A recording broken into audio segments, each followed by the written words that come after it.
Rusia mulai menurunkan kendaraan tempur lapis baja BMP-T-72 yang dijuluki Terminator di sekitar kota Ukraina, yang menunjukkan tekad mereka untuk merebut daerah itu, menurut seorang militer kepada Sky News. Justin Crum, seorang komandan tank tentara Inggris, mengatakan Rusia cukup bangga dengan kendaraan militer ini. Terminator digunakan untuk mendukung tank lain dan menekan tembakan musuh ketika menyerang di daerah perkotaan. Rusia dilaporkan membawa mereka ke sekitar Severodonetsk di Ukraina, menunjukkan tekad untuk menyerang kota itu. BMP-T-72 dikembangkan oleh perusahaan mesin Rusia, Ural Vagon Zavod, dan dibangun di atas sasis tank tempur T-2. Bagian kubah atasnya tak berawak namun dipersenjatai dengan 4 peluncur dan dapat menyerang tank dan artileri lain, termasuk helikopter yang terbang rendah.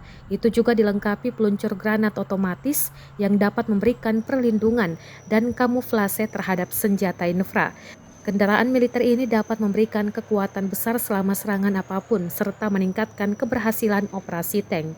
Dipersenjatai dengan 2 meriam 30 mm BMP-T-72 dapat menembakkan berbagai macam amunisi termasuk peluru berdaya ledak tinggi.